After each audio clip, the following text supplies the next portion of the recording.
ماہرہ زینب خان کے قلم سے لکھا ناول بس الفت سی ہو گئی ہے۔ قسط نمبر 6۔ خوشبو بتا رہی ہے کباب بڑے لذیذ بنے ہیں۔ کچن میں داخل ہوتی ہوئی اس نے اپنے بیگ ایک طرف رکھا اور کاؤنٹر پہ چڑھ کر بیٹھ گیا۔ ٹیسٹ تو کروائیے ایس پی سر۔ کنان کو کباب فرائی کرتے دیکھ اس نے شوخی سے کہا۔ ہاتھ بھی نہیں لگانا۔ احتیاط سے ٹرے میں رکھتے ہوئے کنان نے سختی سے ٹوکا۔ یار ایک کباب ہی لے رہا ہوں، کون سا تمہارے کیس کا چشمدید گواہ مانگ لیا؟ وہ بنا کر بولا۔ پہلے جا کر فریش ہو جاؤ حماس۔ زرمین نے اسے تنبیہ کی۔ وہ کچن سنک کی طرف ہاتھ دھونے گیا تھا جب انیزا نے 2 گرم گرم سے کباب جلدی سے اسے تھما کر وہاں سے بھاگنے کا اشارہ کیا۔ جیو مامی کا نعرہ لگاتے ہوئے وہ اپنا بیگ اٹھا کر وہاں سے بھاگ کھڑا ہوا۔ اگر کنان دیکھ لیتا تو اسے کچن سے قدم بھی نہ نکالنے دیتا۔ اندھیرے کمرے میں دھواں سا بھرا تھا۔ نہ جانے کتنی ہی دیر سے بیڈ پر اوندا لیٹا وہ لاتعداد سگریٹ پھونک چکا تھا۔ آج تک وہ پیار، محبت، عشق و عاشقی کو صرف فضول مانتا آیا تھا۔ اس کے نزدیک تو یہ سب فقط ٹائم کا بہترین ضیاع تھا۔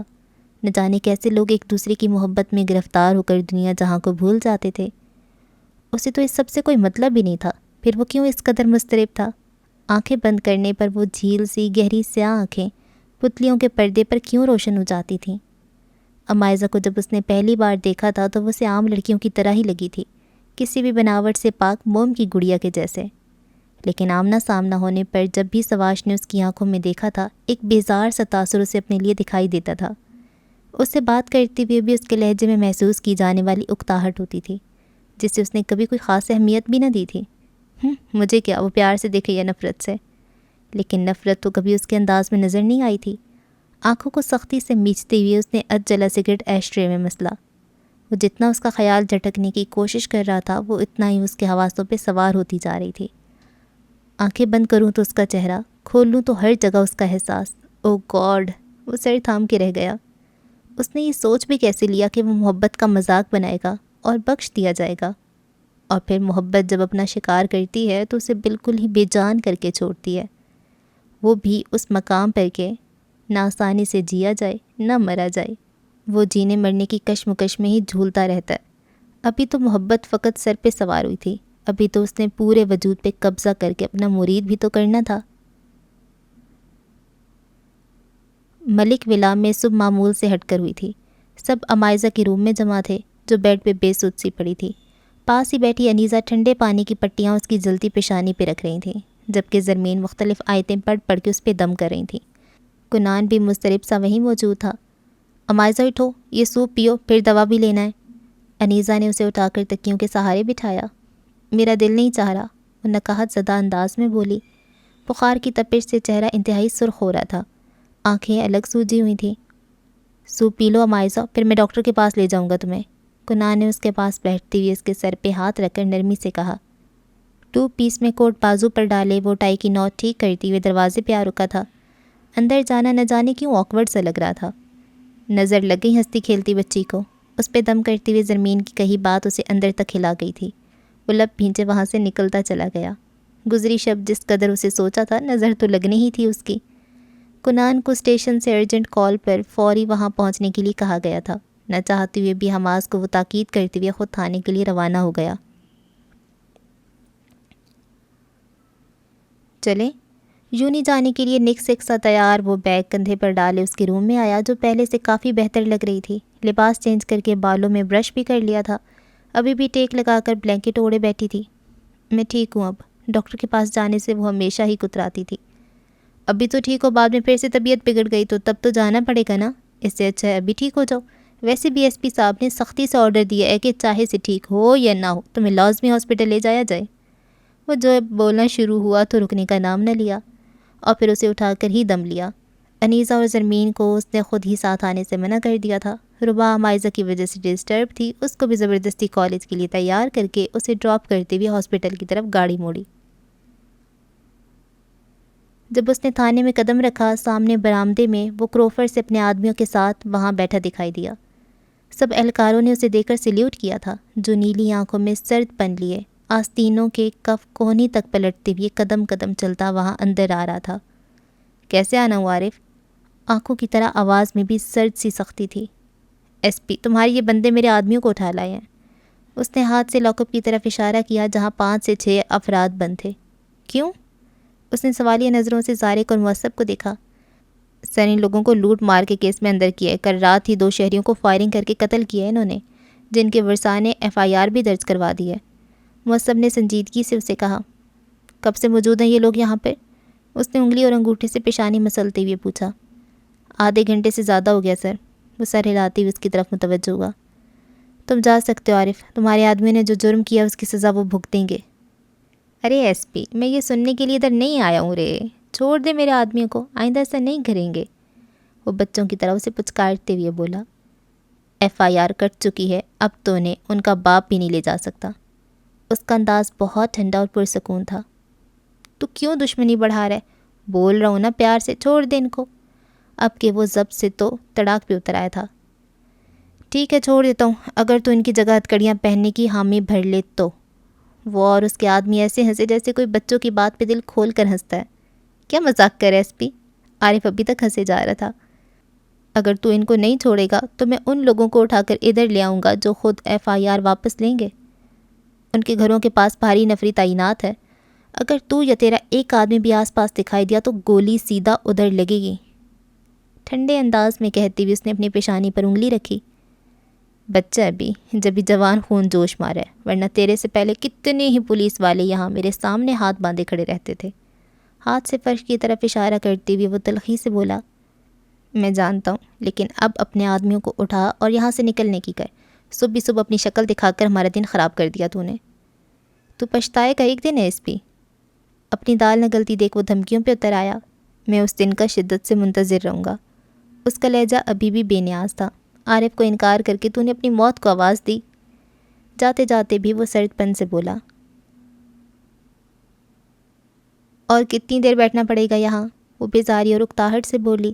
پچھلے 15 منٹ سے وہ اس روم میں موجود تھے۔ ڈاکٹر کسی ایمرجنسی کیس کو دیکھنے گیا ہوا تھا۔ صبر کر لو تھوڑا سا، بھی آ جائے گا۔ حماس نے اسے دلاسا دیا جو شال کو اپنے گرد لپیٹے بیزار سی بیٹھی تھی۔ بخار کی وجہ سے پہلے ہی چڑچڑاپن چڑھا ہوا تھا۔ I'm so sorry، میری وجہ سے آپ کو انتظار کرنا پڑا۔ تبھی دروازہ کھول کر وہ معذرت خوانا انداز میں کہتے ہوئے اندر آیا۔ بلیک جینز پر بلیک کی شرٹ پہنے وہ عجلت میں ٹیبل کی دوسری طرف اپنی چیئر پر جا کر بیٹھا۔ ڈاکٹرز والا مخصوص سفید کوٹ اس کی ڈیشنگ پرسنالٹی کو مزید سوبر بنا رہا تھا۔ ہاتھ میں پکڑے اسٹیتھوسکوپ کو گلے میں ڈالتے ہوئے وہ عمائزہ کی جانب متوجہ ہوا۔ کیا ہوا انہیں؟ وہ حماس سے پوچھنے لگا۔ کل سے بہت عجیب حرکتیں کر رہی ہے یہ ڈاکٹر صاحب۔ مامی نے بریانی بنانے کے لیے کہا تو کھڑے کھڑے سارا کچا گوشت کھا گئی۔ ہمارے چوکیدار کو دیکھ کر اونچی اونچی کہہ کے لگانا شروع ہو جاتی ہے، اور تو اور ہماری پالتو بلی کو بھی گلا دبا کر مارنے کی کوشش کی ہے۔ اگر آپ نہیں آتے تو یہ آپ کے ایکویریم کی ساری مچھلیاں بھی نکال کے کھا جاتی۔ وہ گہری سنجیدگی سے اسے بتا رہا تھا، جو اس سے بھی زیادہ سنجیدگی چہرے پہ طاری کیے غور سے سن رہا تھا۔ عمائزہ کا بس نہیں چل رہا تھا، وہ حماس کو بھی کچا کھا جاتی۔ یہ تو واقعی تشویش کی بات ہے۔ مچھلیاں اور گوشت تو ٹھیک ہے، لیکن کسی انسان کو تو کھانے کی کوشش نہیں کی نا؟ اس کی کلائی پکڑ کر نبض چیک کرتے ہوئے وہ شرارت بھری سنجیدگی سے اس سے پوچھ رہا تھا، جو ساکت نگاہوں سے اپنی کلائی اس کے ہاتھ کی گرفت میں دیکھ رہی تھی۔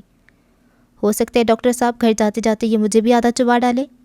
پشت پر دونوں ہاتھ باندھے وہ پھر سادگی سے بولا، یہ کافی ویک ہیں، جب ایک معمولی سا بخار بھی برداشت نہیں ہوا۔ طاقت کے کچھ سیرم اور میڈیسنز لکھ دیتا ہوں، انہیں پابندی سے دیں اور ڈائٹ کا بہت خیال رکھیں، دودھ اور پھل وغیرہ ضرور کھائیں۔ نوٹ پیڈ پر روانی سے قلم چلاتے ہوئے وہ ساتھ ہی ساتھ حماس کو ہدایتیں بھی دے رہا تھا۔ اس پر تو آپ نے لکھا ہے کہ ان کو بیوہ بکری کا خون پلایا جائے، اسی سے ٹھیک ہوں گی۔ اس کے بڑھائے ہوئے پرچے پر ایک نگاہ ڈال کر اس نے ناسمجھی سے پوچھا، مجھے حیرت کے ساتھ ساتھ خوشی بھی ہو رہی ہے کہ تم میری ہینڈ رائٹنگ کو پڑھنے میں کامیاب ہو گئے ہو۔ صفا نے اس کی شرارت سمجھتے ہوئے مسکرا کر کہا، آپ بولتی نہیں ہیں؟ وہ براہ راست اس کی طرف متوجہ ہوا۔ انداز تو ہلکا پھلکا صحیح تھا، لیکن جاننے کی عمائزہ کا دل دھڑک اٹھا تھا۔ اسے نگاہ تک اٹھانا 2 بھر ہو گیا تھا۔ یہ کیسا وار ہوا تھا اس کے دل پر؟ وہ تو ایک دفعہ اسے دیکھنے کے بعد اس قابل ہی نہ رہی تھی دوبارہ سے پلکیں اٹھا کے اس سے نظریں ملا پاتی۔ تم چل رہی ہو پھر؟ صوبیہ نے اسے دوسری دفعہ پھر پوچھا، جس نے زور و شور سے نفی میں سر ہلاتے ہوئے انکار کر دیا تھا۔ ہم تو کبھی نہیں جائے گا وہاں۔ ٹھیک ہے، پھر یہاں سے کہیں جانا نہیں، میں بس تھوڑی سی دیر میں آ جاؤں گی۔ وہ فکر مندی سے اسے تاکید کر رہی تھی۔ ان لوگوں کی طرف سے خدشہ بھی لگا ہوا تھا۔ تم آرام سے جاؤ، ہم یہیں ہیں۔ اپنی کتابیں اور بیگ سنگی بینچ پہ رکھ کر وہ بیٹھتے ہوئے اسے مطمئن کرنے کو بولی۔ پریشانی ہونا، بس 5 منٹ میں آ جاؤں گی میں، وہ جاتے ہوئے بھی پیچھے سے پلٹ کر بولی تھی۔ اس کے جانے کے بعد افرال نے خود کو مصروف کرنے کے لیے بک کھول کر چہرے کے سامنے اس طرح سے کر لی تھی کہ اگر وہ بدمعاش وہاں آ بھی جائیں تو اسے پہچان نہ پائیں۔ یہ تم کس سے چھپ رہی ہو؟ ماروی نے دھم سے اس کے پاس بیٹھتی ہوئے کتاب اس کے چہرے سے ہٹا کر پوچھا۔ یا اللہ! اس نے دہل کے اپنے سینے پہ ہاتھ رکھا۔ بڑا تم نے تو ہم کو ڈرا دیا تھا۔ حواس بحال کرتے ہوئے اس نے کہا تو وہ بے ساختہ ہنسی۔ کتنا کیوٹ بولتی ہو تم، ویسے یہاں اکیلی کیوں بیٹھی ہو افرال؟ وہ جلدی جلدی ایک ساتھ کتنی باتیں کر لیتی تھی۔ وہ صوبیہ کو اپنی بہن سے کوئی کام تھا تو وہ کامرس بلاک تک گیا ہے۔ کتابیں واپس بیگ میں ڈالتے ہوئے اس نے جواب دیا۔ اب کسی سے چھپنے کی کوئی ضرورت ہی نہیں تھی۔ ماروی کا ساتھ اسے جانے کیوں کافی پرتحفظ لگ رہا تھا۔ تو تم بھی اس کے ساتھ چلی جاتی؟ ہوا سے اڑتے بالوں کو کان کے پیچھے اڑستے ہوئے کہا۔ ہم وہاں نہیں جا سکتا، وہ دکھ سے بولی۔ کیوں نہیں جا سکتی؟ اس نے حیرت سے پوچھا۔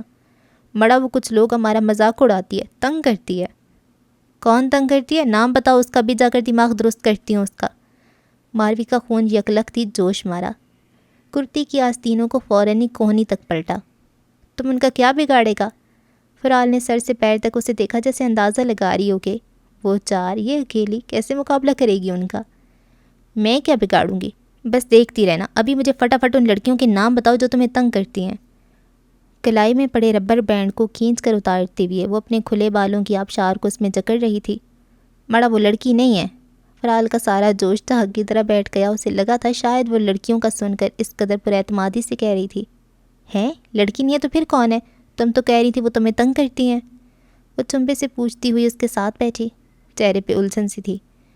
لڑکی نہیں، وہ لڑکے، وہ بھی چار جو ہم کو تنگ کرتی ہے، پھولے منہ کے ساتھ کہتے ہوئے اس نے اپنی 4 انگلیاں اٹھا کر اسے دکھائی۔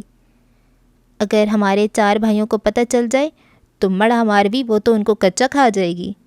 ماروی نے گھومتے سر کو دونوں ہاتھوں میں تھام کر 2-3 جھٹکے دیے، پھر گہرے سانس لے کر اس کی طرف متوجہ ہوئی۔ وہ لڑکے تمہیں تنگ نہیں کرتی، تنگ کرتے ہیں، ٹھیک ہے؟ اور تمہارے 4 بھائی ان کو کچا نہیں کھائے گی، پکا کر کھائے گی۔ میرا مطلب کہ کھائیں گے، کھائیں گے، کھائیں گے۔ ماروی نے اس سے زیادہ خود کو باور کروایا۔ ہائے تم رو کیوں رہی ہو؟ اس کی موٹی موٹی آنکھوں کو پانی سے بھرتے دیکھ حیرت و پریشانی سے پوچھا۔ کوئی ہم سے بات نہیں کرتا، سب ہم کو اردو سکھانے بیٹھ جاتا ہے، جو ہم کو سمجھ میں ہی نہیں آتا، ہم کیا کریں؟ اپنی چادر سے آنکھیں رگڑتی ہوئے وہ اسے بکھلا گئی تھی۔ تو پلیز رو مت فرال، وہ تو بس میرا دماغ ہی آؤٹ ہو گیا تھا، پکا پرومس، آگے سے میں کچھ نہیں بھولوں گی، پلیز چپ ہو جاؤ، وہ معذرت خوانہ انداز میں کہتی ہوئے اسے بہلا رہی تھی۔ اچھا چلو ہم ان بدتمیز لڑکوں کو سبق سکھا کر آتے ہیں، اٹھو شاباش۔ وہ اس کا بازو پکڑ کر اٹھانے لگی۔ ہم کو نہیں جانا، وہ پھر مذاق اڑائے گی ہمارا، وہ منہ بسور کر بولی۔ بھیگا بھیگا سا گلابی چہرہ کافی دل فریب لگ رہا تھا۔ حماز اسے دیکھ لیتا تو اپنا دل تھام کر رہ جاتا۔ ایسے کیسے اڑائے گی؟ میں ہوں نا تمہارے ساتھ، ماروی انجانے میں پھر اسی کے انداز میں بول گئی تھی۔ اس کے لاکھ انکار کرنے اور ہچکچانے کے باوجود وہ اسے کامرس ڈپارٹمنٹ کھینچ لائی تھی۔ یہ پھول تمہارے زیور ہیں، یہ چاند تمہارا آئینہ، تم جب ایسے شرماتی ہو، اس خبیث کا دھڑکتا ہے سینہ۔ کلاس کے باہر کوریڈور میں تو پوری محفل جمی ہوئی تھی۔ آلتی پالتی مارے وہ سارے کے سارے نیچے فرش پہ بیٹھے گلا پھاڑ کر گانے میں مصروف تھے۔ بات کچھ یوں تھی کہ ان کی کلاس کی سب سے ہونہار اسٹوڈنٹ ثنا کی شادی فکس ہو گئی تھی انہی کی کلاس کے ارباز سے۔ آج کی محفل انہی دونوں کے نام کی گئی تھی۔ ہم تیرے دیوانے ہیں، ہم عاشق مستانے ہیں۔ فائل کو الٹا کیے وہ دمادم اسے بجاتے ہوئے اپنی سنگنگ کا شوق بھی پورا کر رہا تھا۔ عاشق مستانے اس کو چھوڑ، اپنی جان کی فکر کر، ماروی تجھے پورے بلاک میں آدم خور بھوتنی کی طرح ڈھونڈتی پھر رہی ہے۔ سمیر نے اس کے ہاتھ سے فائل زبردستی چھینی، جو وہ چھوڑنے پر راضی نہیں تھا۔ اب تو میں بس اس کا گھونگھٹ کھولوں گا، وہ ابھی بھی پرزور آواز میں گا رہا تھا۔ شور کے باعث سمیر کی آواز اسے سمجھ نہیں آئی تھی، جس سے وہ اشارے سے استفسار کر رہا تھا۔ یہ دل دھڑکا دو، زلفیں بکھرا دو۔ اس کے پھر سے تان اڑانے پر پورا کوریڈور اوئے ہوئے کی آوازوں سے گونج اٹھا تھا۔ اس نے اپنا سر پیٹ لیا تھا۔ پام اور مشر خود اس کے ساتھ بیٹھے ڈھول پیٹنے کا کام سر انجام دے رہے تھے۔ مرو تم لوگ، وہ ان کو گھورتے ہوئے وہاں سے جانے لگا۔ تم پہ مرتے ہیں، ہم مر جائیں گے۔ حماس تو آج فل موڈ میں تھا۔ ہائے اوئے، پھر سے پرزور داد دی گئی۔ حال کیا ہے دلوں کا نہ پوچھو صنم، آپ کا مسکرانا غضب ڈھا گیا۔ اور غضب تو واقعی ہو گیا تھا۔ حماس کے سارے گانے حلق میں ہی اٹک گئے تھے جب اس پر غیر ارادہ سی نگاہ پڑی۔ فرال کو پھولوں کی کیاری کے پاس تنہا کھڑا دیکھ کر اسے یقین کرنے میں کچھ لمحے لگے تھے کہ وہ سچ میں وہاں موجود ہے۔ یہ پری کہاں سے بھٹکتے ہوئے کامرس بلاک میں آ نکلی؟ فائل کو ایک طرف پھینک کر وہ اچانک سے اٹھ کھڑا ہوا، پھر تو ان سب کے روکنے کے باوجود بھی نہیں رکا۔ ہیلو بیوٹیفل، وہ سیدھا اسی کے پاس آیا، بالوں میں ہاتھ پھیرتی ہوئی دل فریبی سے کہا۔ خود جاؤ جہنم میں، ہمیں کیوں جہنمی بنا رہی ہے؟ اس نے کٹیلی نگاہ اس پر ڈال کر کہا۔ جہنمی؟ میں نے تو ہیلو کہا ہے بس، وہ حیرانگی سے بولا۔ ہاں تو اس کا مطلب بھی تو یہی ہے، وہ بیزاری سے سر چٹک کر بولی۔ سیریسلی مجھے نہیں پتا تھا اس کا مطلب، وہ حیران سا کہہ رہا تھا۔ کس کا مطلب جانی؟ فہام نے اس کی گردن میں بازو حمائل کر کے شوخی سے پوچھا۔ وہ تینوں بھی اس کے پیچھے پیچھے ہی بھاگے آئے تھے۔ مجھ سے پوچھ لو، میں بتا دیتی ہوں۔ ان کے ایک ساتھ وہاں آنے پر جو اس کا اعتماد دانو ڈول ہو رہا تھا، وہ اپنے پیچھے سے ابھرتی ماروی کی آواز سے دوبارہ بحال ہو گیا، گردن کو دوبارہ سے اکڑا لیا۔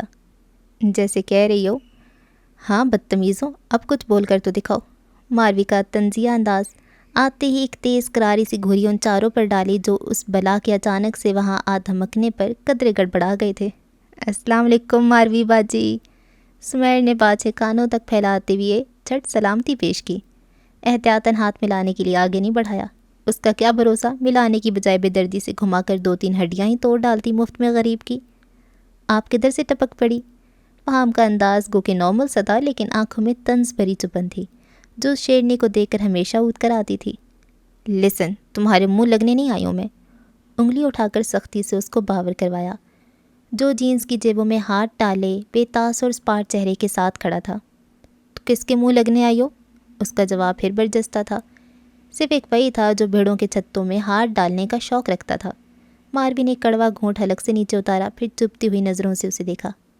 تم سے تمہیں بات ہی نہیں کرے، اور تم، اس کا روئے سخن حماس کی طرف مڑا۔ کیا مسئلہ ہے تمہارے ساتھ، کیوں تنگ کرتے ہو اسے تم؟ اس کی صرف ایک گھوری پری وہ گڑبڑا گیا۔ میں نے کبھی تنگ نہیں کیا انہیں، وہ صاف مکر گیا۔ یہ جھوٹ بول رہی ہے۔ حماس کو گھورتے ہوئے فرال نے پیچھے سے اس کے کان میں سرگوشی کی۔ یہ بھی جھوٹ بول رہی ہے، وہ بھی بے ساختہ بولا۔ سب جھوٹ ہیں، بس تم ہی ایک سچ کے علم بردار ہو نا یہاں۔ اس کا انداز تیکھا تھا۔ بہت برا حال ہوگا تم لوگوں کا اگر آج کے بعد اسے تنگ کیا تو۔ باری باری ایک تیز نظر ان چاروں پر ڈالتے ہوئے وہ سختی سے کہہ رہی تھی۔ برا نہ مانے تو آپ کو تنگ کر لیں، فہام نے کافی تمیز سے پوچھا تھا، لیکن اس کے لہجے کا تیکھا پن وہ بخوبی محسوس کر سکتی تھی۔ اس کی بات پر بے ساختہ ایک دل فریب سی مسکراہٹ نے اس کے تراشیدہ لبوں کو چھوا۔ ابرو کو اٹھا کے اسے ایسے دیکھا جیسے پوچھ رہی ہو، بچے اتنی ہمت ہے تم میں؟ چلو اتنی ہمت ہے تمہارے اندر تو کر کے دکھاؤ تنگ۔ سوچ کو اس نے زبان عطا کر دی تھی۔ دونوں بازو سینے پر باندھے وہ مسکراتی ہوئی براہ راست اسے تک رہی تھی، لیکن اس کی مسکراہٹ بھی ایک سرد پن سا لیے ہوئے تھی۔ آج تو اس وڈیرنی سے پکا مار کھا کر جائے گا۔ چل سمیر، ہم تو نکلے ادھر سے، ورنہ 2-4 مفت میں ہی پڑ جائیں گی، مشر سرگوشی کے انداز میں ان دونوں سے کہہ رہا تھا۔ حماس لاکھ ٹہکے مارنے پر بھی متوجہ نہ ہوا، ہوتا بھی کیسے، یک ٹک فرال کو جو دیکھے جا رہا تھا، اور شاید آج کچھ زیادہ ہی غور سے دیکھ رہا تھا، جو نظریں اس کے معصوم چہرے پر سے ہٹنے کا نام نہیں لیتی تھیں۔ لگتا تھا جیسے پشاور کی ساری خوبصورتی اس کے چہرے میں آ سمائی ہو۔ اس کے ایک ایک نقوش کو کافی محبت سے تراشا گیا تھا، چمکتی بے حد صاف رنگت جیسے دودھ میں گلابیاں گھلی ہوں۔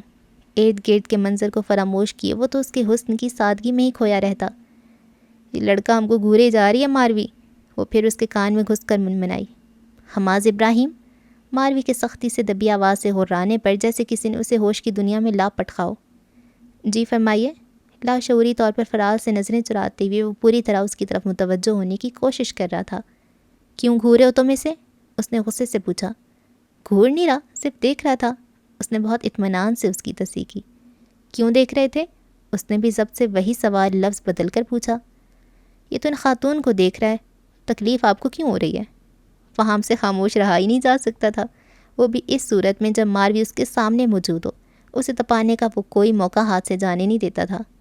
اگر میں تمہیں تھپڑ ماروں تو تمہارے دوستوں کو تو تکلیف نہیں ہوگی نا، اور نہ وہ مجھ سے تمہیں مارنے کی وجہ پوچھیں گے۔ ایک شیر تھا تو دوسری سوا کی بھی سوا شیر تھی۔ ہم تو بولیں گے باجی، پلیز ونس مور، ایک سے کہاں مزاح ہے، 2-4 اور لگائیے نا اس بدبخت کو، پلیز باجی پلیز۔ سمیر اور مشر کی مداخلت کرنے پر فہام نے ایک تیز گھوری ان پر ڈالی۔ اسٹوڈنٹس رک رک کر ان کا تماشا دیکھ رہے تھے۔ چاروں شیطان ماروی کے ہتھے چڑھے تھے۔ یہ سین بھی مس کیا جا سکتا تھا بھلا؟ ادھر سے چلو ماروی، فرال نے ڈرتی اس کا بازو کھینچا جو فہام کو کچا چبا جانے کی تیاری میں تھی۔ کس سے ڈری ہو تم؟ ان نمونوں سے۔ اس نے الٹا فرال کو گھورا، جبکہ چاروں نمونوں نے انتہائی شکایتی نظروں سے اسے دیکھا۔ ہم کو کسی سے ڈر نہیں لگتا، تم پلیز چلو ادھر سے۔ لمحے کو اس نے گردن اکڑا کر کہا، لیکن آخر میں پھر سے منمنائی۔ کیا گھور رہے ہو؟ جاتے جاتے پھر پلٹ آئی۔ میں نہیں گھورا، میری آنکھیں ہی ایسی ہیں، فہم نے طنزیہ مسکراہٹ سے کہا۔ اس نے کوئی جواب نہ دیا، بس چپتی ہوئی آنکھوں سے انہیں دیکھا۔ فرال کا ہاتھ پکڑ کر وہاں سے آگے بڑھتی چلی گئی۔ ان کے کس بل تو وہ اچھے سے نکالے گی۔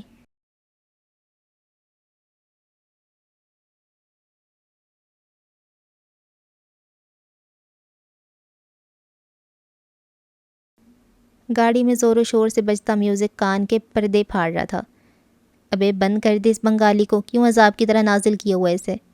ایک ہاتھ سے ڈرائیو کرتے ہوئے دوسرے کو سختی سے کان پر جمائے وہ حماس پر چلایا، جو خود بھی سنگر کے ساتھ چیختے ہوئے سر میں سر ملا رہا تھا۔ حماس گاڑی میں موجود ہو اور یہ سانگ نہ چلائے، ایسا ہو ہی نہیں سکتا تھا۔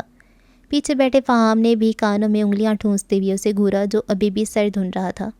گانے کے بول اسے چاہے نہ آتے ہوں، لیکن ساتھ ساتھ گانا اس پر فرض تھا جیسے۔ وہ تینوں اس وقت مشر کی طرف جا رہے تھے، جہاں سے ان کا پلان دو دریا جانے کا تھا۔ شارٹ کٹ کے چکر میں سمیر نے گاڑی دوسرے کچے راستے پر موڑی ہوئی تھی، جو قدرے ویران سا علاقہ تھا۔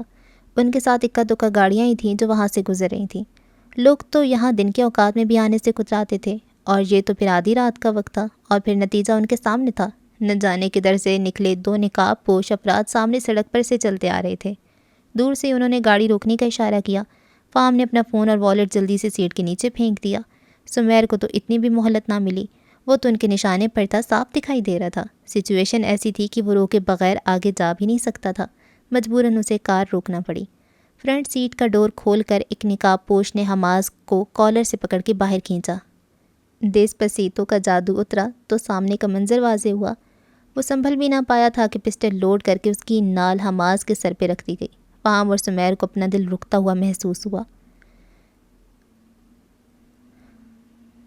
تم لوگ کیا تماشا دیکھنے آئے ہو؟ نکلو باہر، جب دوسرے نقاب پوش نے کھڑکی میں سے جھانکتے ہوئے انہیں گھر کا۔ کیا ہو گیا بھائی؟ حماس نے ناسمجھی سے اسے پوچھا۔ اوہ چپ کر، نقاب پوش نے اسے گھورتے ہوئے سر پہ ہاتھ مارا۔ بال کیوں خراب کر رہے ہو؟ حماس نے منہ بنا کر ناپسندیدگی سے اسے دیکھتے ہوئے بالوں میں ہاتھ پھیرا۔ جبھی ایک کالے شیشوں والی ایک گاڑی وہاں رکی، جس میں سے 5-6 نقاب پوش ہاتھ میں مختلف بیگز اٹھا کر باہر نکلے۔ اوئے لے چلو لڑکے کو، پسٹل والے نے حماس کو ان کی طرف دھکیلا، جسے 3-4 لوگوں نے قابو کر لیا تھا۔ چھوڑو مجھے، کیا کر رہے ہو؟ وہ ان کی گرفت میں مچلا، جس سے مضبوطی سے جکڑے ایک طرف بڑھنے لگے۔ اوئے کدھر لے کر جا رہے ہو؟ 2 بندوں کی گرفت میں وہ زور سے چیخا، لیکن کسی نے کوئی جواب نہ دیا۔ اسے کھنچتے ہوئے وہ پول لائٹ کے کھمبے کے پاس لے آئے، جس کی مدھم روشنی وہاں پھیلے ہولناک سناٹے کو کم کرنے میں ناکام ثابت ہو رہی تھی۔ حماس کو اس کے ساتھ کھڑا کر کے 2 لوگوں نے اسے موٹی رسی سے باندھنا شروع کر دیا۔ تم لوگ کیا میرے سر پہ تربوز رکھ کے نشانے بازی کرو گے؟ جو بھی تھا، لیکن اب اسے اپنی موت سر پہ ناچتی محسوس ہو رہی تھی۔ وہ ڈرے ہوئے انداز میں ان سے پوچھ رہا تھا، جو کوئی جواب دینے کی موڈ میں نہیں تھے۔ اسے مضبوطی سے باندھ کر وہ لوگ ہاتھوں میں شاپر لیے اس کے سامنے ایک لائن میں آ کھڑے ہوئے۔ دیکھو، اگر مجھے کچھ کیا تو میرا بھائی تم لوگوں کی جان لے لے گا، ابے کھولو مجھے کمینوں۔ اڑے حواسوں کے ساتھ وہ مسلسل دعائیاں دے رہا تھا، لاکھ کوشش کے باوجود وہ گرفت کو توڑ نہیں پا رہا تھا۔